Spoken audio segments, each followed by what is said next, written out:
Dr. Morris for making the trip out. Thanks to all of you guys for coming today. I also want to thank all of our sponsors. We've got some History Club members here. So the CSUSB Phi Alpha Theta chapter and the History Club, the History Department, the College of Extended Learning, College of Social and Behavioral Sciences, the College of Business and Public Administration, University Diversity Committee, the Departments of Anthropology and Sociology, Fau Library, the Intellectual Life Fund, and especially Pamela Crossan in the History Department, and Ioana Contreras here in the library.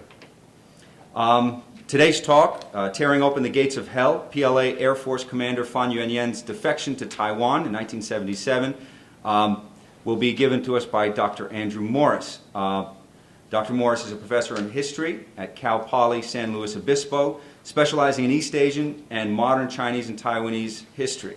His work focuses on sports, popular culture, nationalism, colonialism, and transnational cultural flows. He's the author and editor of many, many books, most prominently this one right here. This is really a wonderful book, Marrow of the Nation, and about sport and physical culture in Republican China, and also Colonial Project National Game, a history of baseball in Taiwan.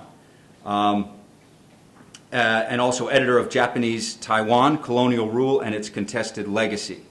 He received his PhD in history at UC San Diego and is the recipient of numerous awards, including the Fulbright Research Award, the Faculty Research Award for Taiwan Studies from the Ministry of Education of the Republic of China, and the Distinguished Scholarship Award from his home institution. He's been twice visiting scholar at the Academia Sinica in Taiwan.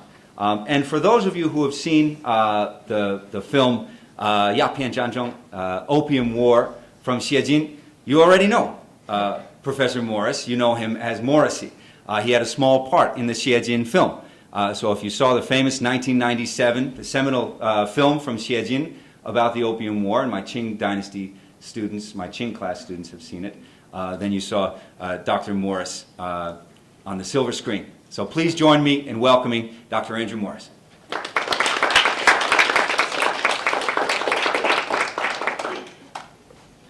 I should thank Dr. Murray and everyone else for coming and for setting this up and the great video production.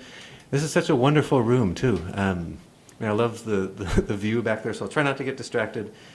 And again, I'm really happy to be here. And so I wanted to thank Dr. Murray again and thank all of you for coming here to hear about this. So my first slide here is just has to do with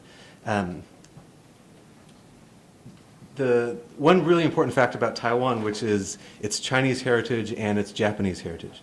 And so this project that I'm working on now on defectors, PRC defectors to Taiwan in the 60s, 70s, and 80s, is absolutely about Taiwan and China as very closely related at a time that we usually don't think that. We usually think of the Cold War period and the absolute difficulty in getting from Taiwan to China or China to Taiwan during that period.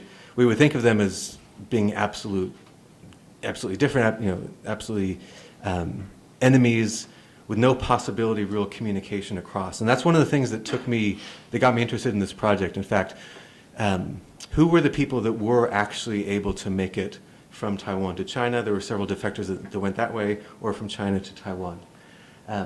So these couple of books of mine recently have to do with with Taiwan's Japanese heritage. And so my book on baseball in Taiwan. So baseball came to Taiwan from Japan, and even today it carries with it a very Japanese feeling in Taiwan.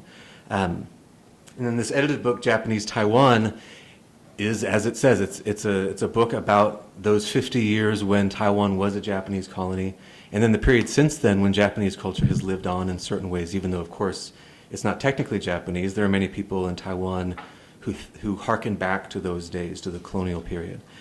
And so after doing that work, it's been interesting for me to kind of leave that behind and get back to thinking about China and Taiwan, thinking about Taiwan in those networks.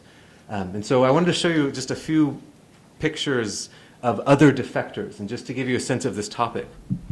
before we get into one particular case in 1977. But there were several defectors, again, and this is my newest research project, and this will be a book at some point. But between 1960 and 1989, sorry that's so low.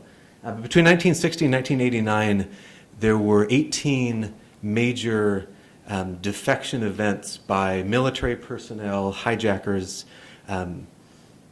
There were hundreds of kind of lower profile defection events, but there were 18 very celebrated ones, again, mainly by pilots, by hijackers, by sailors going from China to Taiwan. And the number, I think, is 32 defectors made their way from China to Taiwan during that period.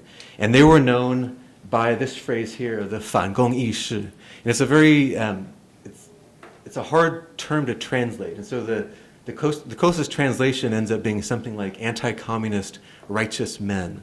And there is one woman among this group, and so it's not a perfect translation, obviously. But that's probably, it gives you a sense of, if you speak Chinese, it gives you a sense of how they talked about these people in Taiwan. These righteous people that stood up against communism and hijacked a plane or flew their jet fighter or took their ship to Taiwan. And so the fellow on the right here is a guy named Liu Chengsi, who was the first pilot to make it all the way to Taiwan. There was one attempt in 1960, and that plane crashed. That person didn't make it. He was the first person to make it alive. So here he is meeting Chiang Kai-shek. This is another pilot who came in 1965, Li Xianbin. And that was another really interesting. So all of these incidents have so many interesting stories behind them. So I'm going to talk mainly about one, the case of Fan Yuanyan in 1977.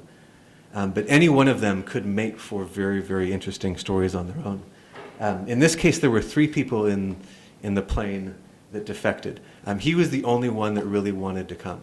He was the one who decided when the plane was in the air, we're going to Taiwan. One guy fought him in the air, and so it's a very dramatic story as the plane is landing. The plane finally lands. 2 guys get off the plane and are recognized as heroes. One guy shoots himself on the plane because he's so horrified that he's now become a defector against his will, and he dies in the plane. But that information never got out. So, of course, in Taiwan, they had to talk about it as anti-communist righteous men, leaving behind the starvation and the degradation of communism and making it here to nationalist China on Taiwan. Another important picture of this period, of the culture of the anti-communist righteous men, of the 反共意识, has to do with the person in the middle, is much more famous than either of these 2 defectors, but Teresa Teng, or Deng Lijun, who was this incredible singer from Taiwan whose songs were so moving to so many people in China. In the late 70s and early 80s, as they started to pick up and listen to Taiwan broadcasts, and they were so moved by they'd never heard music like this before. And so there was a time in the early 1980s when several defectors actually talked about being motivated by her music to come to Taiwan. And then they would meet her, and another one not in this picture actually sang a duet with her at a famous concert. So there are all these really interesting elements of the culture of the history of the anti-communist righteous men in general. And then one more super dramatic one is a 6-person group that comes in 1983, and they actually weren't military pilots like the rest of these were that you saw. They hijacked a jetliner to Seoul, Korea, and then made their way to Taiwan. But they were also known as anti-communist righteous men. They were first jailed in Seoul for being hijackers. But then in Taiwan, they said, these people are fleeing communism. We need them. You can't put in jail people who are just trying to get out of communism. And so they made their way to Taiwan, and they were recognized as great heroes. Again, they happened not to be flying the planes, but they took control of the plane and fought their way to freedom. But they were absolute, they were criminals, they were just delinquents. And in fact, this fellow, Zhuo Changyuan, and let's see, I think he's behind Zhuo, but this guy, Jiang Hongjun, were actually executed in Taiwan in 2001. They kidnapped someone. They were bad guys. I mean, they were hijackers because they were bad guys. And so I'm telling this story because it introduces this other whole element to the story of the anti-communist righteous men. Some people were leaving China for freedom in Taiwan. Some people were leaving China because they were criminals. And they happened to be in that category. And they got to Taiwan, they got all this money, they spent it, they gambled it all away. And eventually two of them kidnapped the son of a big corporate CEO, killed him, and were then arrested and put to death in 2001. And that was actually the event that got me thinking about this topic when it happened in 2001, of the anti-communist righteous man who in fact comes to Taiwan and is put to death by the state 18 years later. And so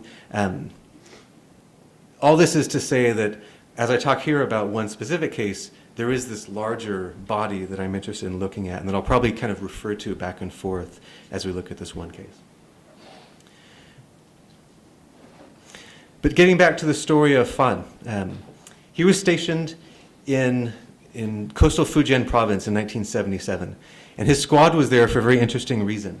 And there was a Red Cross ship, and this is another just fascinating story that intersects with this story here. But at the end of World War II, there was a Japanese Red Cross ship that the U.S. Navy sank, called the Awamaru. And it was a very famous incident, and it was a very controversial incident because it's a Red Cross ship. And it complicated the narrative of good guys and bad guys, I think, as you can imagine, in World War II to some degree. And legends circulated for many years about what was on that ship. And so many people thought that there's all sorts of wealth coming back from Southeast Asia to Japan. This idea that maybe if Japan was going to lose their empire, they're going to try to go get the valuable stuff from their empire in Southeast Asia, bring it back to Japan. There were rumors that the priceless fossil remains of Peking man, which were long lost, were actually on this ship as well. And they found where this was off the coast of Fujian. And so Fan, who you saw the first slide of, was there with his squad taking pictures. They were flying above that site out in the ocean and taking photos of that site in preparation for a recovery mission. And the new chairman of the CCP, Hua Guofeng, talked about recovering this wealth and said, if we find that ship and everything that we think is on that ship is on that ship, it could mean 20 renminbi for every person in China, or something like $4 US for every single person in China. Well, there's a lot of people in China, so it's actually quite a bit of wealth, even if the language about it was kind of strange. But Taiwan, the government of Taiwan didn't know what was going on because China had all these planes flying over. They weren't sure what was happening. But the pilot of this plane was Fan Yuanyan. And that day he was supposed to go up and complete a certain training mission, except when he went off in his, the plane model is a Shenyang J6, and it was a copy of the MiG, the Soviet-made MiG-19S, is a Chinese-made copy. When he went up that day for his photographic training mission, he didn't do his mission as he was supposed to. He just turned the other way and began to fly to freedom in Taiwan. Now, he'd been listening before this day, he'd been listening to all sorts of ROC broadcasts, from Taiwan broadcasts to the mainland. And he was very aware of how to signal his intentions to the ROC Air Force so they wouldn't shoot him down. And so one later publication said that he was clearly hearing the procedures for welcoming Chinese communist insurrectionary brothers to the nationalist forces in his head. He decreased his speed, lowered his landing gear and his wing flaps, descended to 7,000 feet. And 27 minutes after taking off from the mainland, he landed in Tainan, in the south of Taiwan. He emerged from his jet and he unholstered his service pistol and cried out a message of surrender. And later on, there were all sorts of photos taken to restage this very dramatic moment. So this is the cover of a book, a very quick book that came out about this incident, just I think maybe even that same month in 1977. I think it was the next month of that. A book that came out later in 1977 documented evidence how the Chinese communists impinge on human rights. And so Fan's case as a defector who talked about the violation of human rights in China, his case was prominent enough to be on the cover of that book. That's part of those restaged photos. But some of the photos look like this, and this photo, in fact, appeared in People magazine, if I'm not blocking that too badly, in 1977. So we know that these photos were restaged because the original circumstances would, of course, been very, very stressful. This MiG flies from China, lands in Taiwan. It wasn't quite so happy. These are restaged photos. And so there are several different recorded versions of his first words, of Fan's first words, after landing on what they called the free motherland. And again, the idea of the ROC government representing the true China that wasn't governing the rest of China at this time in 1977, but at some point would be back, was the idea. But there were several different versions of his first words as he landed. The official ROC newsreel of that week had him declaring, "The mainland comrades' lives are too bitter. I'm truly happy that I was able to seize freedom." The China Daily News in Taiwan had him saying, "You don't know how many people have starved to death under the CCP's authoritarian rule of the mainland." The Washington Post had him opening a bit more eloquently by saying, "Comrades, it's the communists who forced me to do this. I just cannot take it anymore. I came here to seek freedom and human rights which are totally lacking on the China mainland."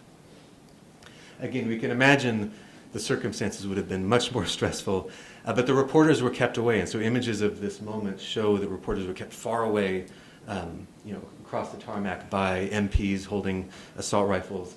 This was a stressful moment. He was the first defector to show up in 12 years, and so they wanted to see who he was and what his plane was. It was quickly towed into a hangar, and people began studying what this MiG-19 was all about. It wasn't such a find as they made of it. He himself was the bigger catch. The pilot who voluntarily left China for Taiwan, who left communist China for nationalist China in Taiwan. He was the bigger prize. The MiG-19 by this time had been used for 22 years by dozens of countries. People pretty much knew how that worked. The year before, there was a Soviet pilot who defected in the MiG-25 to Japan. That was a big deal. The U.S. sent technicians, and we wanted to get in that MiG-25 and learn every inch of that thing when he defected in 1976. So this MiG-19 wasn't such a big deal anymore, but Fan was definitely the valuable cargo.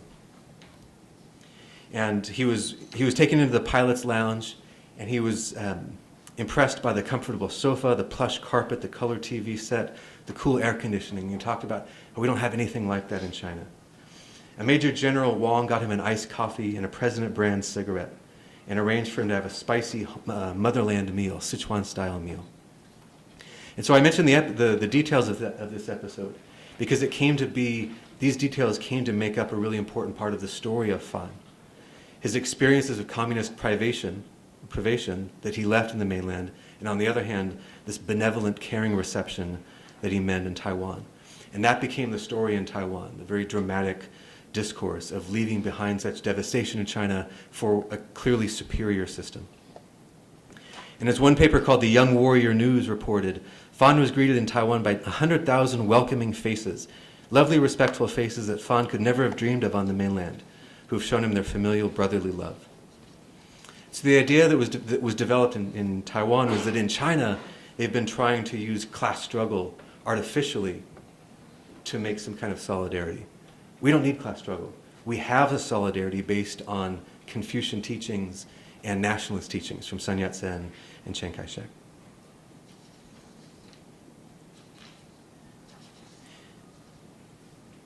The next day, Fan was taken to star in a very dramatic press conference. And so the picture that you saw first of him holding up his service weapon, I'll just go back because I think it's a great picture, is from this very dramatic press conference the next afternoon. And so he's been in Taiwan less than 24 hours. And he's taken in front of 100 plus reporters at the Armed Forces Officers Club in central Taipei.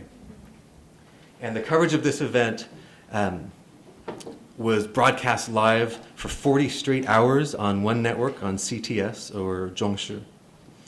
And this 40 hours of broadcast also served to set the basic discourse for talking about this event. And part of it, in fact, had to do with this moment when he holds up this gun. It's a very interesting pose. I mean, it's a very powerful pose, but it's also this idea of him swearing off that former Fan, the PLA pilot, and now he's here in this new environment of Confucian nationalist solidarity. But his wardrobe is also a big part of the way that they talked about the event as well. So these pictures aren't great. These are taken from the YouTube video of the press conference. But the press conference opens with a government information office secretary who's very well dressed in a suit and tie walking Fan out to the front of the group. And Fan is still wearing his flight uniform, which is not really his flight uniform. There's a very interesting part of this, which because there's a lot of comment and a lot of discussion about how bad the clothing is, what poor quality the clothing is. And one thing that he lets on later is, well, I wasn't wearing a flight suit. I was wearing these crummy clothes because I didn't put on a flight suit. Because if I put on I was just supposed to be on a photographic mission. I wasn't going to be at high altitude. If I had put on a real flight suit for a high altitude flight, they would have known that I was doing something funny. And so even like there's this misunderstanding in Taiwan as well of, oh, these PLA pilots, they just fly around in just like a very thin shirt and crummy pants. So there's this true kind of misunderstanding back and forth. But he stands up in front of all these reporters, this light cotton shirt, blue trousers, and he's still got this goofy looking helmet on with the goggles, and you get this sense that they're also using that image as well. They're also they're staging this to really bring out like a primitive element of the way that China works. And so what plays out at the press conference is a really important kind of staging of how they would see these defectors. And so again, his wardrobe was part of it. The primitive nature of his clothing just shows how much better Taiwan is than China. The media's genuine elation at this great moment in 1977, when nothing was going Taiwan's way, when so many countries were dropping the ROC, dropping recognition of the ROC, and recognizing the PRC on the mainland. The ROC had been kicked out of the United Nations in 1971. 72. Nixon went to China in 71. Everything was going against their interests until this kind of moment. And so it was a rare moment of what as they refer to freedom winning out over tyranny. And so these were all elements of the discourse that they were building around this very dramatic defection. And there were three other parts of this that I really want to concentrate on, and I think are historically interesting. A real hubris that grew up, a nationalist hubris that grew around this moment, and that is people in Taiwan taking this to mean this proves Taiwan's superiority. This pilot leaving China for Taiwan proves that we will win. He lives the pilots in China were very privileged, and really compared to just about anybody. And so if one of them is picking up and leaving, it must be that they all would like to, and it just shows our superior system here. We see a superficial Taiwanese materialism as well that's really behind, and I'll get into more of that language as well, but the language of look at the clothes they wear, look at the clothes we wear, there you have it. Of course we have a superior system. And then even perhaps more interesting, a blindness to the actual similarities between communist rhetoric and nationalist rhetoric. Even though they fancied themselves as such bitter enemies, these two parties are obviously rooted to the same time in the 19-teens, 1920s, and many of the same ideas. And so by looking at this incident, this one pilot dramatically flying to Taiwan, I'm also hoping to find some other historical processes and to see how they were viewed on Taiwan. And so he enters the Officers Club venue, this press conference. He stands for photographs for several minutes, and he's clapping. He's got the goofy helmet on. It's kind of a stiff atmosphere. And the photographers are taking pictures. Everyone's pushing and shoving, and everyone's trying to ask the first question. And the first question is, what are his motives in trying to escape to freedom? And it's a very interesting video. You can kind of imagine just 24 hours ago he's a PLA pilot, and now all of a sudden he's in Taiwan in this press conference. Everyone's asking him these questions. And it takes him a while to get going. But he actually has been listening to these ROC broadcasts enough over the last several years This was clandestine. This is very risky. The pilots were not supposed to be listening to anything like this, of course, from Taiwan. They're supposed to be handing in their transistor radios at night. But many of these pilots were listening to these broadcasts, as Fan said. And so he knew the language of the nationalist language about the mainland. He knew of how they talked about communism. And so it's very easy, in fact, for him to slip right into that nationalist discourse. The central broadcasting system from Taiwan was broadcasting 24 hours a day into China in 8 different languages. And there's all sorts of broadcasts about if you come to Taiwan, if you leave communism to nationalist China, this is what you'll find. And he talks about how he was really convinced by Chiang Kai-shek's speech in the late 1950s about the 6 freedoms and the 3 promises. And Chiang Kai-shek in 1957 had made a National Day speech asking members of the bandit army or the bandit navy or the bandit Communist Party in the mainland to come to Taiwan, to the ROC. And the 3 promises were fair and equal treatment under the law, equal rights under the Constitution, and protection of life and property. And so Fan knew about these 3 promises, but it's interesting the way that he remembered them. And he remembered them, I think, in language that has much more to do with Maoism. And what he remembers the 3 promises as were that Chiang Kai-shek had promised them that they would not kill them, any defectors would not be killed in Taiwan, they would not be struggled against politically, and they would not be investigated by secret police. And so his memories of Chiang's 3 promises are actually very, very colored by the Maoist reality that he's been living in. But he knows enough of the language of nationalist Taiwan to speak to these people there. And he starts to warm up in this press conference as he starts talking about the misery that he's seen. And he talks about the miserable lives that his family had lived. He was from a little town in Sichuan province. And he talked about the farmers who had nothing to eat or wear. And he talked about the constant trickery and lies practiced by the CCP, the repeated attempts at popular uprisings, the lack of any real political or social freedoms in the PRC. But again, it's a very interesting moment because it's both his own memories, it's his recollections, and it's his performance. And he's speaking to, and he's accounting for what the media wants to hear and what the government in his new home of Taiwan wants to hear. So it's a very interesting performance, I think. His answer to the 4th question of the session, he was asked if he would pledge to fight on the front line to take back the mainland. And when he said that he would do so, everyone rose and gave him a standing ovation.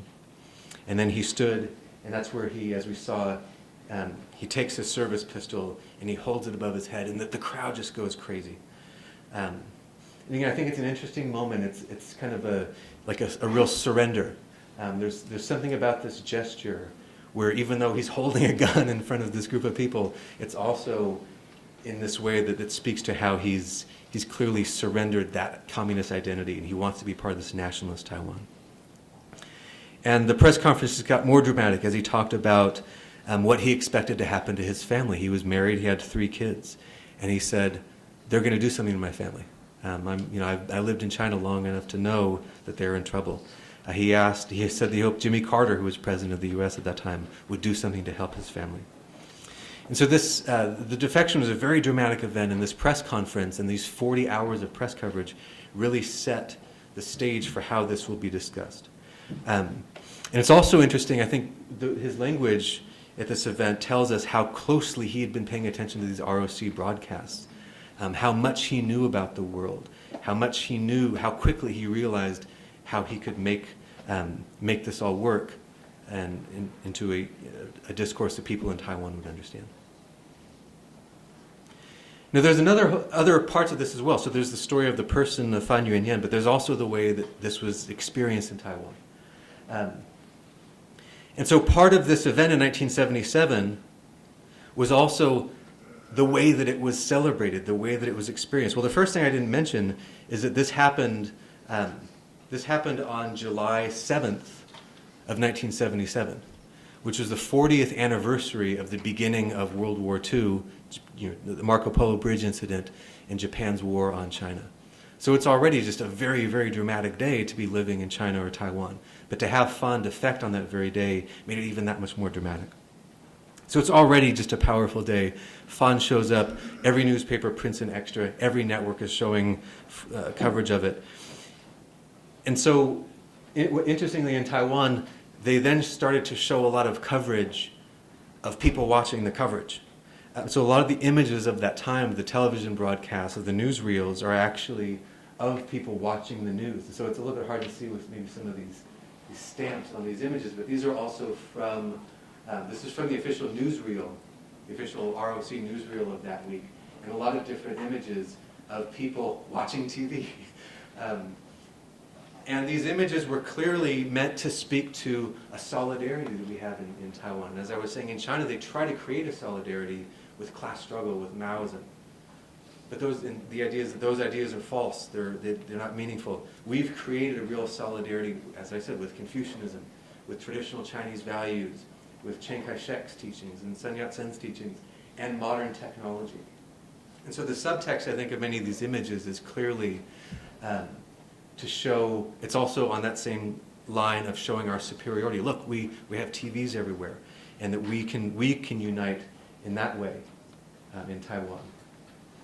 And so the ROC newsreel about Fan's defection is more than 1/5 coverage of other people watching the coverage. So again, nationalism, anti-communism, and technology all uniting us here on Taiwan. There were several different discourses that were constructed at this time. In the media, and some academics were saying that this proves the way that China really is. Mao died in 1976, but this is a year later, and clearly things are still wrong. One political scientist at National Taiwan University wrote that Fan's actions represented 800 million mainland compatriots' humane cry for freedom or death in a society that had ravaged human rights, destroyed the rule of law, and regressed to primitive barbarism. The New Life News said, this proves that communism is a bankrupt ideology, a system that should not exist, an impractical society with no ideals and no future. Fan can denounce to the free world the bloody reign and tyranny of the communist bandits. Another newspaper talked about how this is the one leaf that tells you it's autumn. The communist bandits, who by now have been abandoned by the masses and deserted even by their relatives, will totally collapse and perish. This is imminent, right before our eyes. The precise proof and material confirmation of late President Chiang's saying, "The tyranny shall perish. We will soon recover the national territory of the mainland." They were so sure that this one defection stood for this great change in the balance between Taiwan and China. And as I said, there was another discourse that was growing at this time that had to do with, again, the superiority, materialism, and a real condescension towards the people of the mainland, and even someone like Fan. There was a discourse that had to do not only with kind of politics and how we're going to take the mainland, but how clearly superior Taiwan was, and how Fan represented this real gauche kind of Chinese characteristic that we should be glad that we've left behind. And so he appears in these military casuals. Again, people don't understand that he had a flight suit. He didn't wear his flight suit because he didn't want people to know that he was going to go somewhere. But him wearing those very old casuals stood for a lot in Taiwan, a real misunderstanding. And so one reporter asked Fan to describe the state of the mainland economy, considering that the clothes you were wearing are made of very poor material. The Central Daily newspaper opened with a description of Fan, talking about his heavy Sichuan accent, called him dark, skinny, with clothes that were not ripped but extremely coarse, his standard issue shirt not really yellow or white. The China Daily referred to Fan as skinny and dark, his clothing extremely crude, made of fabric as coarse as that which was used in the war against the Japanese. You could never find an item of clothing of this poor quality in our military today. China Daily talked about his military issue yellow jacket as old and disintegrating, not like our ROC pilots who are so handsome and chic. The United Daily News said that if Fan didn't have to wear such a crappy uniform, he would look like a handsome and dignified foreign service official. And so there's this other language then. It's not only about politics. It's not only about what's happening on the mainland, but it's about what we've achieved here. And a real hubris, a materialistic hubris, I would call it, about Taiwan and its superiority to China. And I find this also very interesting and kind of ironic, considering that that kind of materialism had been at the core of communist critiques of nationalist China for decades before that. If you look at any communist publicity, propaganda, discourse, education about the old days, about old China, that was always a huge part of it, the materialism, the bourgeois nature of the Nationalist Party that oppressed so many people. But looking at this discourse, it seems to be the case that it wasn't enough just to talk about what was wrong with the mainland. By 1977 in Taiwan, you had to get to this really materialistic level. It wasn't enough just to say that communism is against human nature, as one general talked about, against the way of heaven, against democracy, against freedom, thoroughly bankrupt, the poisonous cancer of mankind. That kind of political discourse was only part of the problem, or part of the solution, I guess. But in fact, there was a lot more attention just on this popular level to, wow, look at this guy's clothes. That relates to another point, another way that this event was remembered and really sensationalized, and it had to do with the huge reward that he won for flying this MiG copy to Taiwan. In 1960, the government of Taiwan had instituted an official policy. It's called the Policy for Awards to Bandit Air Force officers and airmen who rise in insurrection and return home. And that kind of language is funny because home, not really that Taiwan's their home, but home to the Republic of China. The U.S. Army had done this before in Korea. We had offered $100,000 for the first Russian, Chinese, or North Korean pilot to defect in a MiG. We did the same thing with Cuban defectors.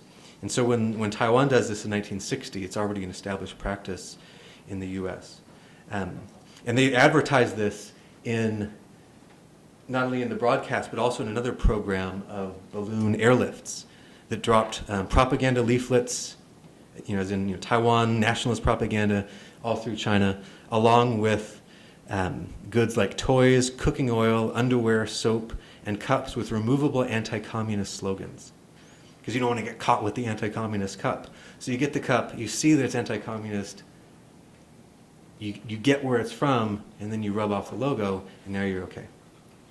This was quite an operation for the ROC military to send balloons. And so there were several months a year between April and November that you could send these balloons out. A low-altitude balloon would carry 800 pounds of leaflets and goods. The high-altitude balloons going towards Mongolia would carry 20 pounds of leaflets. And in the archives in Taiwan, you can find information on these flights and how they were carried out and the amount of leaflets that they would drop. And so I found one account in 1965 of a plane that leaves Taiwan. It flies over part of Guangdong, Guangxi, and it drops 700 pounds of leaflets, or 140,000 leaflets all over the place. And these would have information. So here's what some of these things would look like.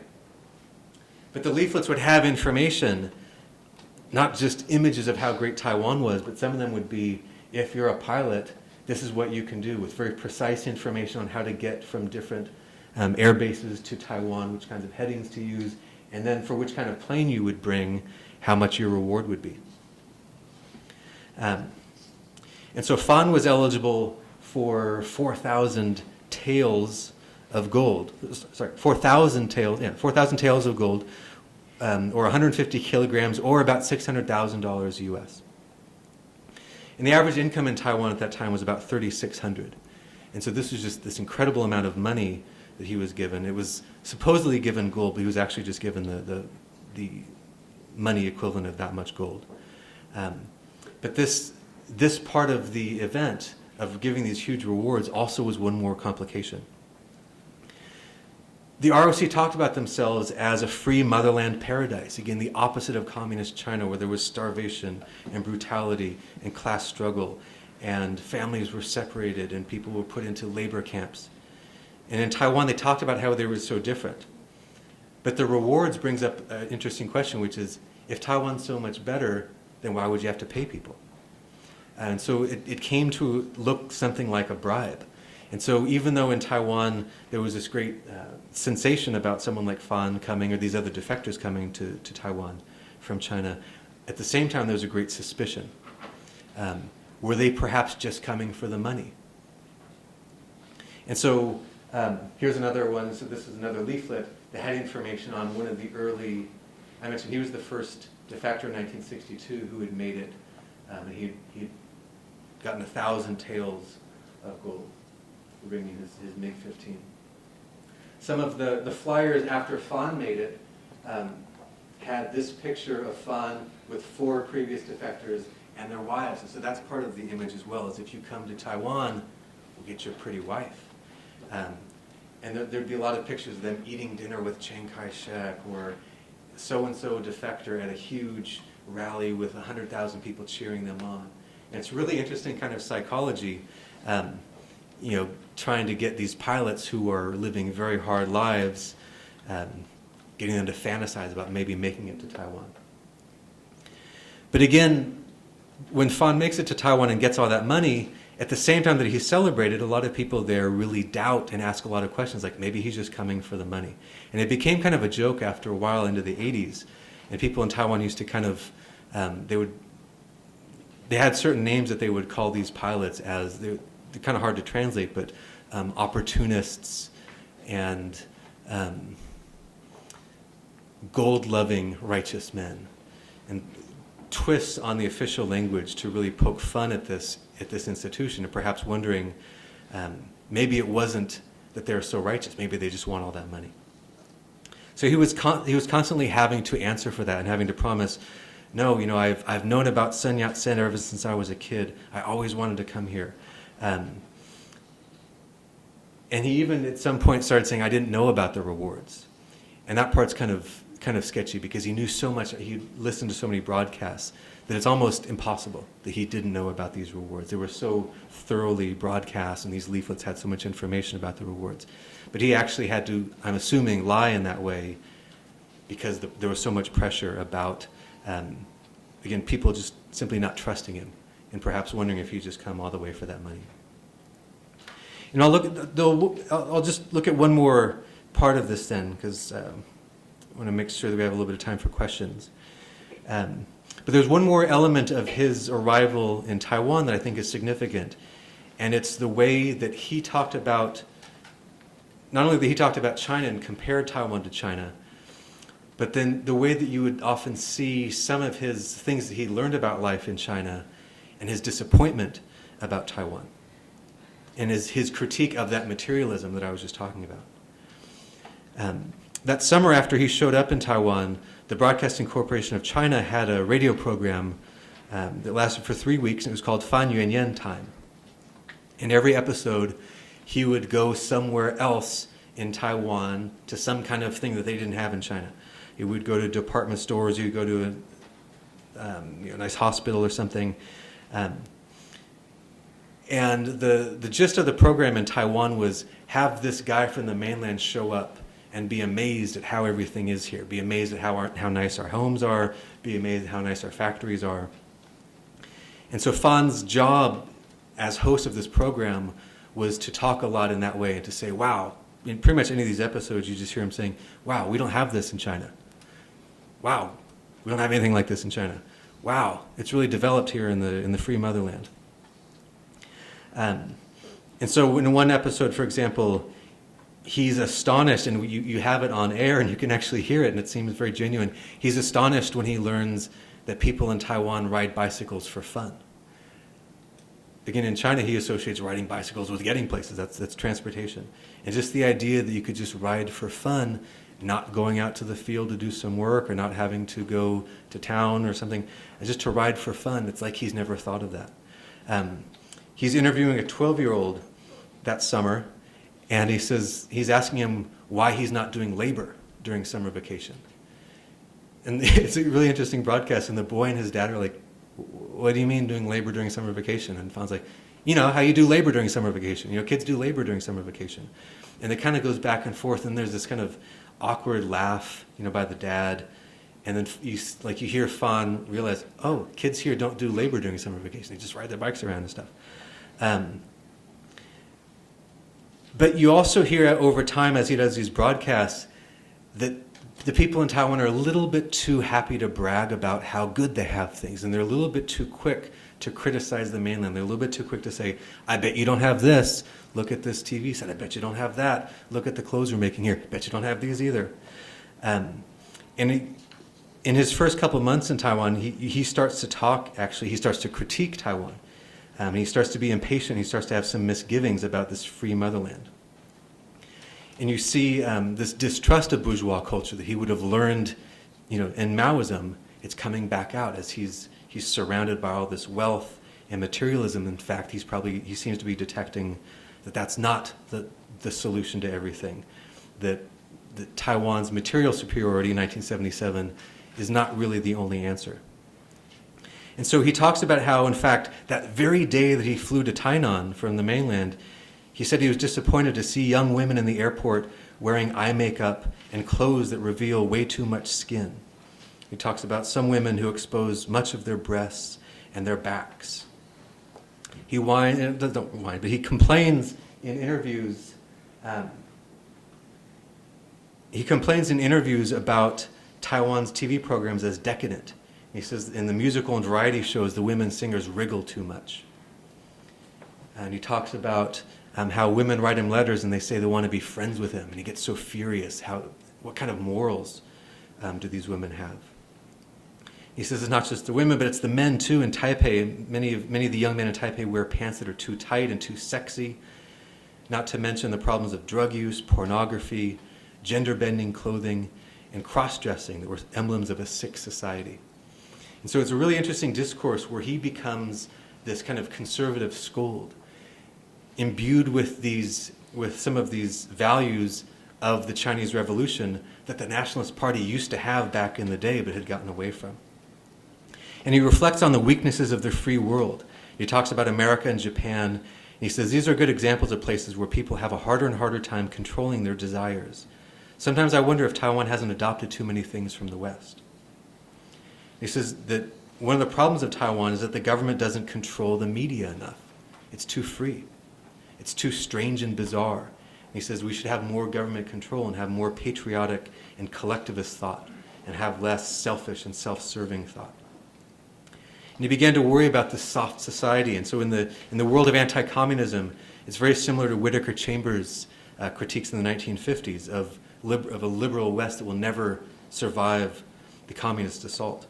And Fan says, when the war with the communists started, it will not be a joke. That's when one truly has to risk one's life. At that moment, will people be able to give up their material possessions? Will they have the spirit to fight? And so these critiques are very useful, and they come in very handy for the KMT as well. Chiang Kai-shek had died in 1975, and people clearly felt that the KMT was losing some of their roots and getting away from some of their core values. And so it's maybe one final thing that I'll talk about here is the way that this communist pilot came to embody these very conservative values that the conservative wing of the Nationalist Party could really celebrate and get behind. And so I think there's all sorts of other things I could be getting into. Again, it's a really fascinating case, but I thought that these are probably the main elements to see a larger history of this event, not just one pilot's flight and the reasons for his flight, but in fact how it was understood in Taiwan that summer and on for many years. So thank you very much.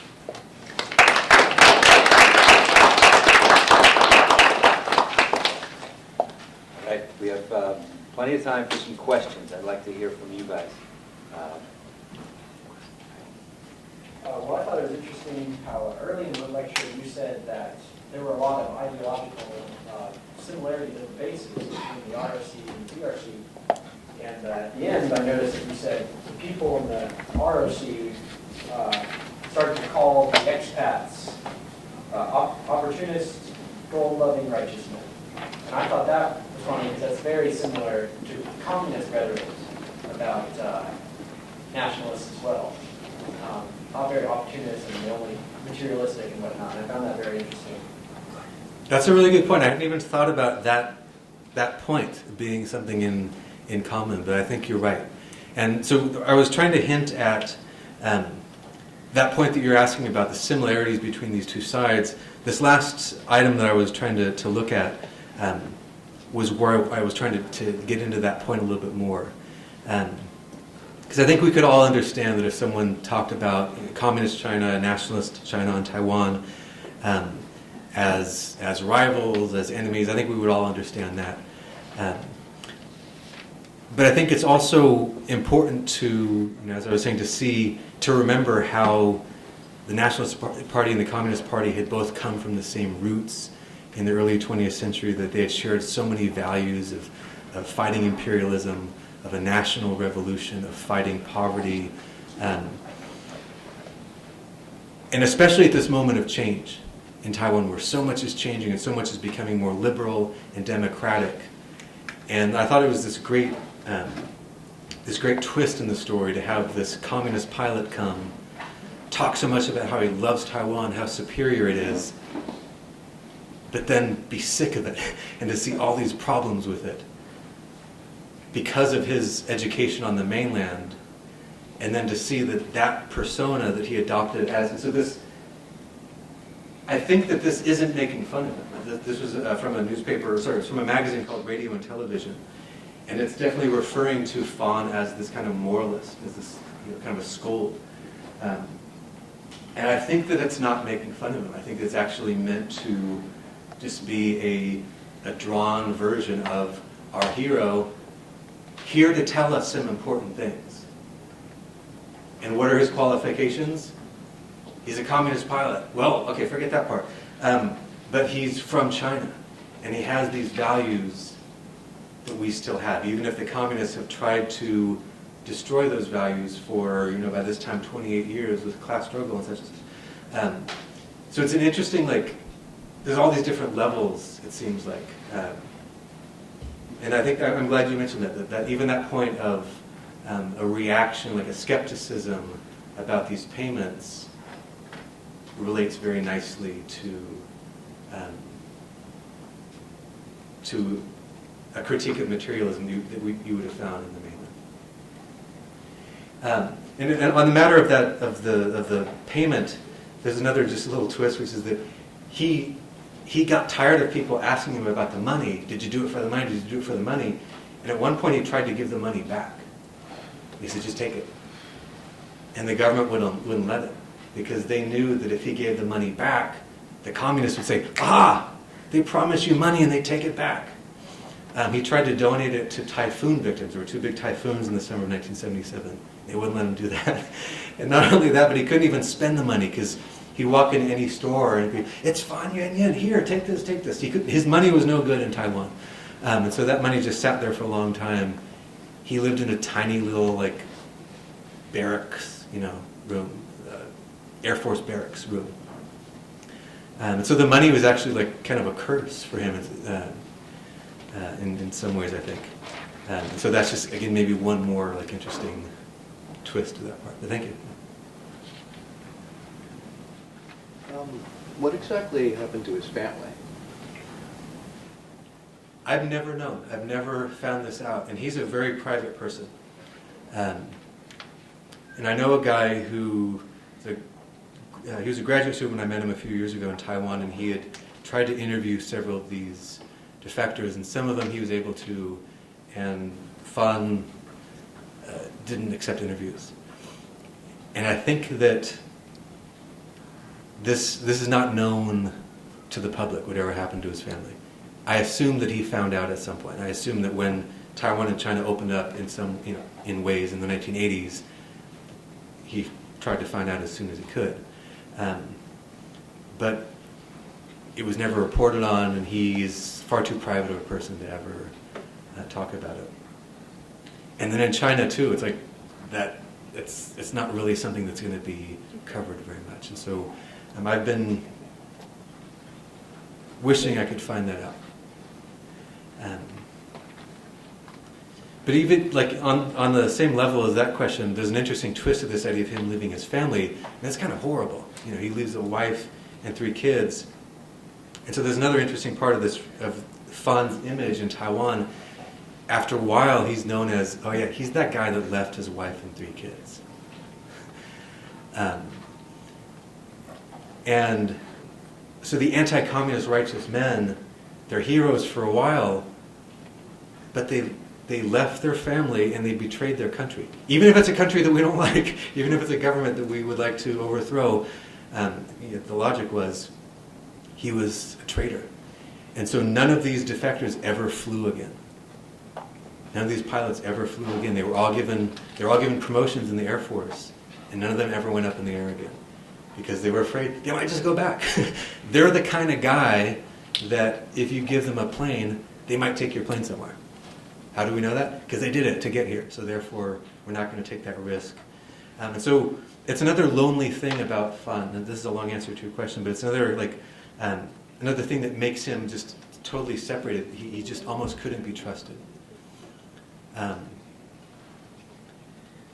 then in the 80s, he started to go on the record complaining about Taiwanese politics and like Taiwanese nationalism. And so it turns out that he got to Taiwan just at the moment when it was becoming much less kind of Chinese and much more Taiwanese in identity. And so he's really interesting as kind of like a man out of time. All these things, even though he's a great hero, he was marked as being different, again, as possibly an opportunist, as a traitor, the kind of guy that would just leave his family behind. Having beliefs in old values that people don't really have anymore. So again, long answer to your question, but I think that's another important part of the story is how they were really truly marginalized, even though they had been heroes. Would you say the FAN considered Taiwan and mainland China to be the same country, just different sides of, or would you say you considered them different countries? He was definitely in the view that this is one country that will be unified by the ROC, that this ROC on Taiwan will govern China again one day, and I want to make it happen, and I want to be on the front lines. And so he would have had no use for an independent Taiwan or independent Republic of China, like a two China solution. He was absolutely a Chinese patriot. And again, in 1977, that put him in the mainstream in a way, but very quickly that mainstream changed, and there was one more thing that marked him as very different, and just kind of out of. By the 90s, people just weren't talking like that anymore. And so these heroes are viewed in this very strange way now, because they have values like you're asking. They have values that don't really fit what most people believe anymore. Did he ever influence a communist mentality in Taiwan? Do you mean as in there's critiquing them towards... Well, there is a way that I think. I mean, it's a really interesting question. Communism, I think, it wouldn't be true to say that when he got there that people said, hey, we should think a little bit more about communism or Marxism or Maoism or something. But I think what is true is that moment, it was this interesting moment where his values, the values that people could agree with, just like this last question about a Chinese patriotism, about a real more ascetic life, they were clearly related to this other set of values that we don't like, but it seemed to be that there was a little bit more freedom to talk about Marxism and to talk about leftist ideas when talking about fun. And so there's no way that he could have gotten away with. And by the way, Mao did have a couple things right. I mean, that wasn't going to happen.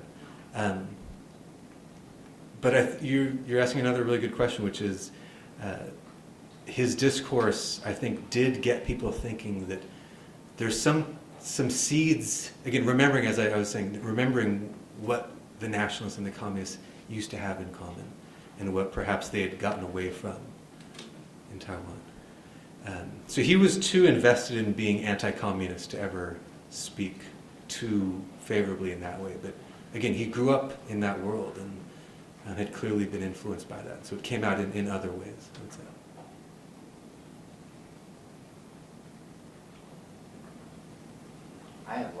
last. Nobody's going to raise their hand. Anybody? Have you read the Evan Osnos, the new? That leads off with the opposite, sort of, and very similar time, I think. Is it 79 or? Yes.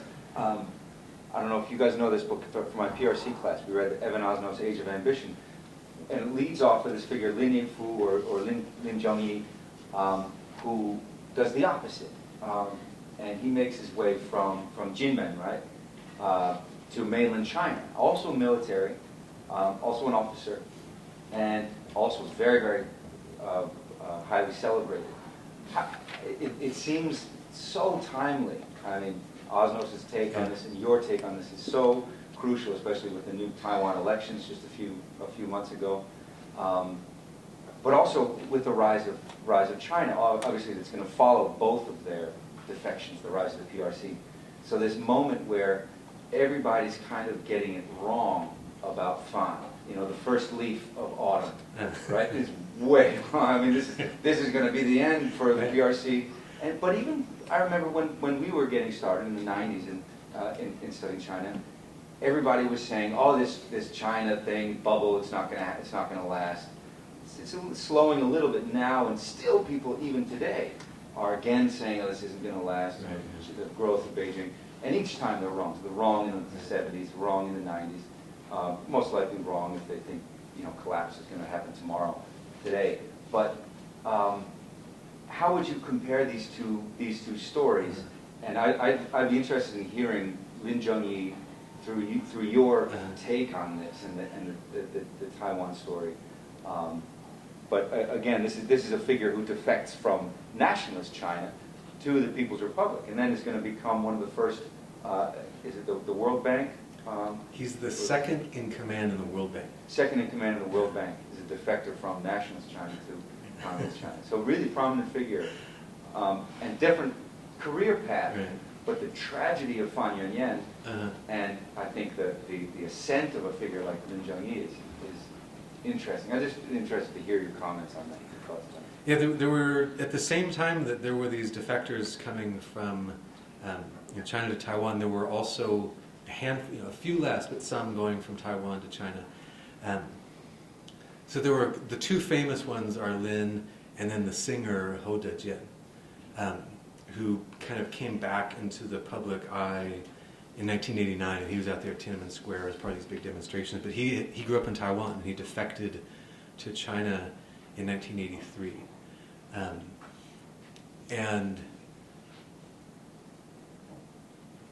I mean, as patriots, so Fan's a patriot who feels like Taiwan is where the true China resides, and he's just seen too much. He's seen too much of Maoism to think that the communists could ever lead a modern, productive China. He leaves right at the moment when it starts to change, which is just kind of incredible. And I guess the only thing to say is that Lin gets it right. As a Chinese patriot, he absolutely gets it right. He couldn't have been more correct. That as someone from Taiwan, he was only going to get so far in this world as part of a China, his belief about China as a Taiwanese Chinese person, and that he had this belief in a as you read in Osnos, that a future China. China's by 79, he knows a little bit more than Fan does in 77, but he just gets it totally right, and he's right that he could have never achieved what he achieved in the World Bank from Taiwan. Only by being from China could he have done that. I think it helped, and the skill set probably helps a lot to be this brilliant economist and just incredible worker, just this incredible mind. That positions him differently when he gets to China in 1979 than Fan. The one thing he can do is fly, and they're not going to let him fly. And so he's just, it's maybe not quite totally fair, to compare him in that way. But Lin clearly makes, from a Chinese patriotic perspective, he clearly makes the right choice. That China's on the way up, and he wants to be part of it, and he feels he has something to offer, and I think that he read it, I think that even if we were to look today, 1979, Taiwan was seeming so, that the possibilities for change in China seemed better than in Taiwan. Even though we think of Taiwan today as a democracy, in 1979 I think it would have been very fair to feel like this place is going to continue to be very authoritarian, this one-party rule. They're not cracking, they're just getting more and more brutal. As the government loses face, as the PRC rises, as the ROC government loses face on Taiwan, and they're taking it out on demonstrators and stuff, there's that moment when, probably right around that time, where maybe he's the first to really spot that, just when it starts to tip or something. It's an amazing moment that you grab it. I want to leave it open for questions again, but I also do want to hear your take a little bit on contemporary resonance and the recent elections where the DPP came back to the presidency.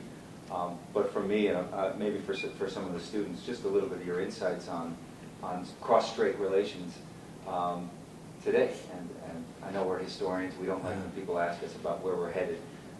But where are we headed? That's such a, wow.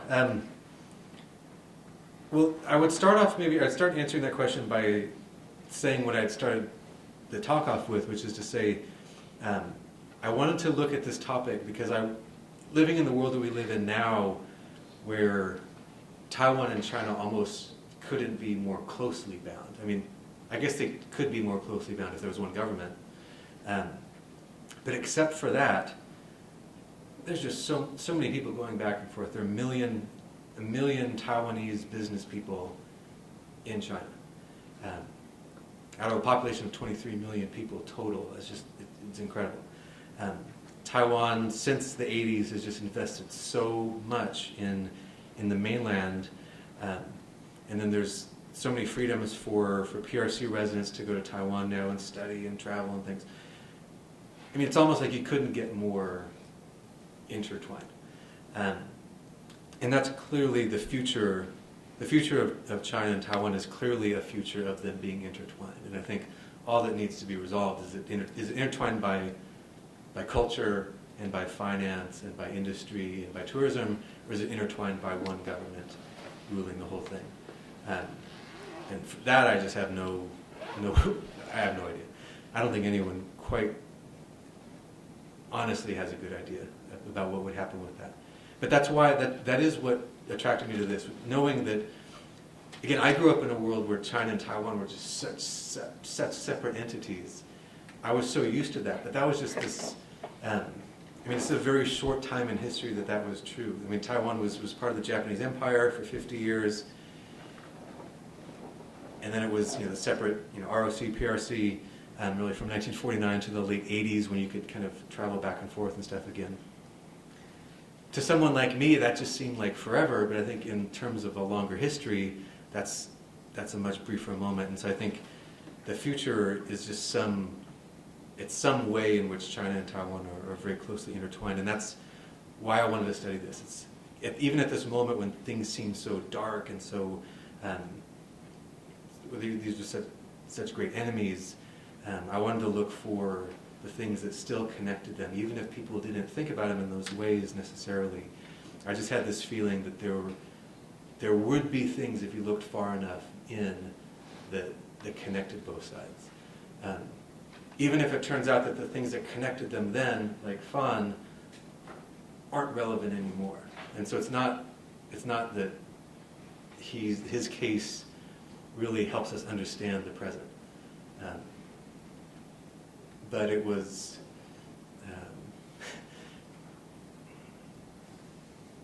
but for a historian who, again, I mean, you're asking another interesting question, which is like, we study history, but we're often asked to think about the present, we're asked to think about the future, and then we use the present, we use our ideas about the present to look at history. And so he ends up being a connection, perhaps, for a historian.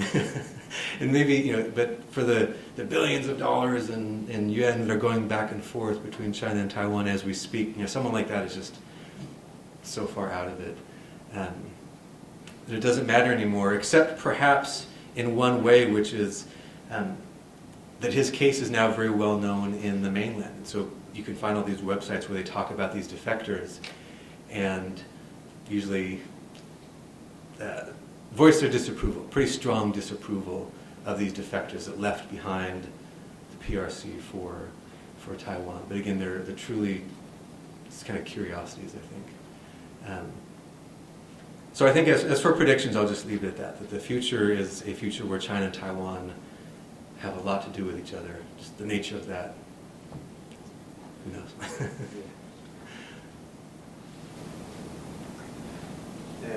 How did he see the U.S., how did he see this country, the U.S., being an anti-communist activist, but at the same time a Chinese nationalist? And so what was the first part of the question? How did he see the U.S.? How did he see the position of China in front of the U.S.? He also talked a lot about the U.S. and what he thought Jimmy Carter should be doing. And so when he gets in 1977 to Taiwan, that's precisely when a process is well on the way to the U.S. dropping relations with the ROC at the end of 1978 and establishing relations with the PRC in January 1st, 1979. So one part of this story, another part of the story that I didn't talk about here, is the faith that people in Taiwan had that Carter would change his mind when he saw this. Carter had he'd been elected talking a lot about human rights. And it was a big part of his campaign was to stand up for human rights. And his critique was that Nixon and Ford had been soft on communism. And they hadn't, in fact, he talked about communist defectors. He was talking about the Soviet Union, but he said that, who's the author? Gulag Archipelago, Solzhenitsyn. When Solzhenitsyn came to the U.S. in 1976, Gerald Ford didn't meet him. And Carter said that was a sign of how soft on communism on that issue the Republicans were, that Ford was. And so Carter talked a lot about wanting to encourage the enemies of communism and to try to make more progress that way. And he talked a lot about human rights, but he also had this program underway even before he began as president. Between being elected and then taking over in January, his foreign policy people had already decided we're going to normalize relations with China. And so when this happened, Carter paid literally no attention to it. He never met with Fan. They never mentioned anything about him. There are these interesting press conferences where our media is asking our State Department, what's happening? What are we doing about this defector from China to Taiwan? And the State Department is saying, we don't know anything about it. We have nothing to do with it. And that's all there is. Because Carter has absolutely set his course on normalization with the PRC. And so in Taiwan, they're very, very disappointed. And this is when they start to use really strong language against Carter as an appeaser, essentially a running dog of the communists. Here you have this great proof in the person of Fan that human rights are ravaged in China and valued here. I mean, I don't think is that simple, but that's the discourse they were using. This is the proof of that. You talked about human rights. Here it is. And so they would say this in many different ways. This is proof that we observe human rights and they don't. When will you live up to your campaign rhetoric? And so Fan was even asked about this all the time. And eight Congress people from the U.S. actually invited Fan to the U.S. And he turned them down. He said he knew that he said it's just going to make it too complicated. But those Republican congressmen are trying to embarrass Carter with this issue. And I think Fan sensed that he was just going to be kind of like part of this sideshow. But it's a very big part of the story is that Carter has talked about human rights up till now and does not observe that discourse in this case. And so the appeasement discourse is a really strong part of how the Nationalist Party and the nationalist media talk about Carter in the U.S. And you say you stand up for human rights, but all you people do is just help the communists. And this is when that really starts to solidify as well. Do we have any knowledge of the PRC propaganda of, or if there was any, of Fawn during this time? Is there a campaign to kind of debase him? These things are known. I think back then they were known only to people with real good knowledge, like the people, like a level of people with some kind of security clearance. Pilots would have learned about this, and so Fawn knew about other pilots who had done this in the past, and they were always warned. Here's the guy who tried. Who's the guy that did it last time? None of you are going to do it, right? No. But they would always learn about these real bad guys who had done this in the past. And like I said, they would be featured in the broadcasts and things. So people at high levels of government would know about it, and the pilots would learn about it. And every time something happens, the PLA Air Force would institute more controls to make sure that never happened. It was actually very rare for Fawn to get in a plane by himself. They almost always, especially on the coast, they almost always had to be with someone else for that reason. So there's not much in the way of anything public that would have been said back then, but just kind of a need-to-know basis. He would definitely have been held up as a very bad example that we're not going to let any of you folks be again. You know, when he attempted defections that failed, or were caught, or you said some crashed, I think? Yeah, the first one, really in this new era, is a guy that was never even identified. The plane is there. It's pretty smashed up, but it's still maintained in Taiwan. It was exhibited all over Taiwan, but the person didn't make it. I'm pretty sure that's the only I guess Lin Biao crash. maybe is among them. Yeah. Well, there are other weird ones, like to Southeast Asia, to the Soviet Union. And there's a guy that gets caught going to the Soviet Union. There's one interesting case in about 83, I think. One of the guys who was up here with Teresa Tung in that photo, he escaped in 83, and there were several planes on his tail chasing him down, shooting at him, and then having to turn back when they couldn't get him. But one of those guys left 2 years later. One of those guys who had been, because he figured out the way, like, oh, that's how you do it. He figured out the best path to do it. Because he went along that path long enough, chasing after this guy Sun. So he actually, and that became something like in the media and a big kind of like, ha, I almost shot you down, but now we're here.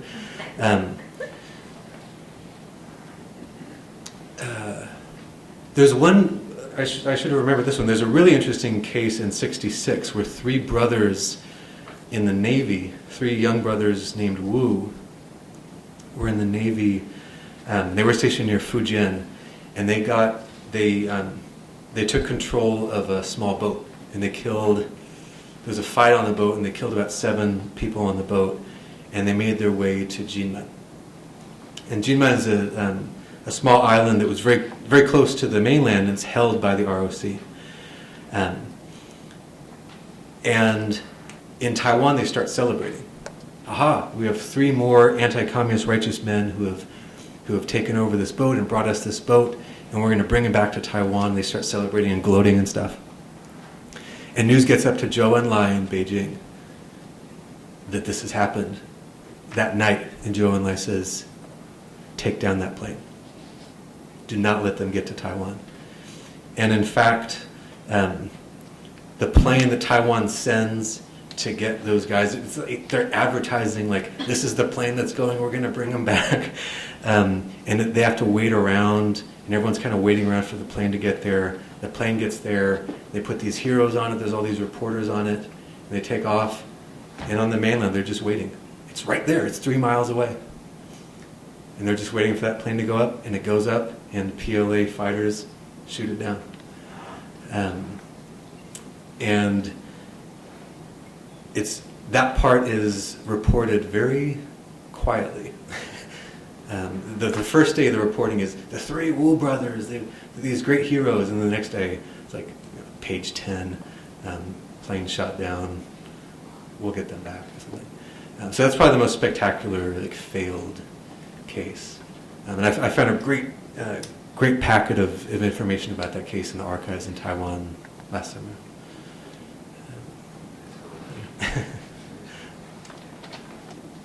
Yes? Is Fan still alive? Is he He's still around. part of the media conversation, or is he just falling He's just- oblivion? Every once in a while he'll be interviewed, and it's kind of like, remember this guy? It's kind of, it'd be like, I don't know what the example would be, but it'd be like Joey Buttafuoco or something. Some kind of random figure from the past that, remember when we thought this was important? And here he is, he's still kicking, he's still in this little apartment, and he's just this curiosity, kind of an oddity. And yeah, his beliefs are just, I think I was saying, his beliefs don't really fit with many people in Taiwan. He's probably about 80. I think he's just 80 or so, but he's still around, seems to be in good health. But no one, he doesn't help any particular political viewpoint. No one believes in those things anymore that he stood for. So it's only really as a curiosity that he's talked about. All right. Thank you so much. Thank you.